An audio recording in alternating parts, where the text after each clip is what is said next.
This election taught me one crucial thing. Black women aren't pro-black and they never have been. Look, it's clear that they vote with their interests in mind and it rarely ever aligns with the actual community. Now, I'm addressing black women here because they actually run things in the black community, not the men. We've been under matriarchy, not a patriarchy, as long as I can remember. And where has that gotten us? Men lie, women lie, but guess what doesn't? Numbers. 78% of men voted for Kamala Harris, as well as 92% black women. So let's focus on this 92% because it's being boasted around and paraded like it's something to be proud of when it really isn't. So it's fair to say she got majority of the black vote. But what was the primary thing that she ran on? Women's reproductive rights. And I know what you're probably thinking. You misogynistic piece of shit. Who the fuck are you to tell women what to do with their bodies? But here's one thing. It's already legal in all 50 states. You can get an IUD, you can get the pill, you can get the shot, you can get the patch.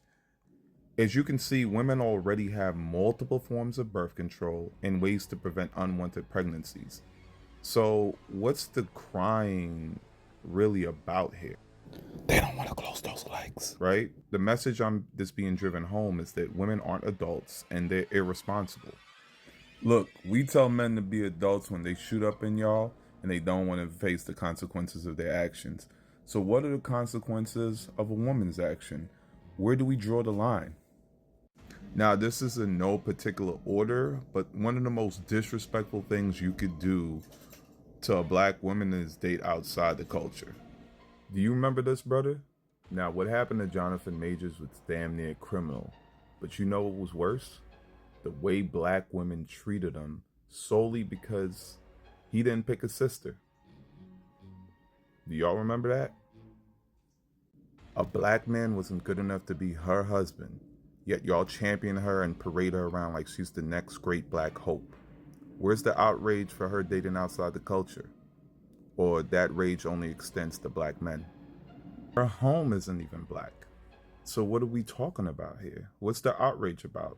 How does this woman represent the black family in black America? And her husband's last name isn't Harris. So what are we talking about here? This is what y'all think is good for the black community? This?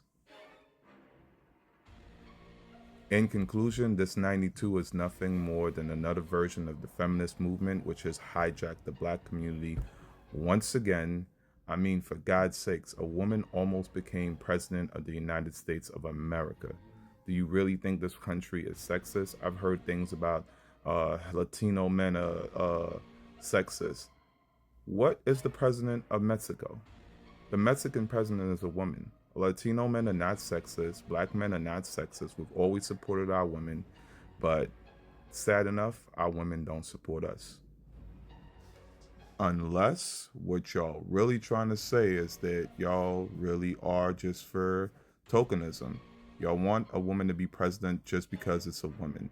And what does that do for the rest of the country? How does that improve us in any way? She wasn't a good candidate, period. And guess what? We will have a black woman president one day, but it's not going to be because of identity politics. It'll be because she's the best fucking candidate. And here's one thing you all can do to make sure that we get that. Stop killing your kids.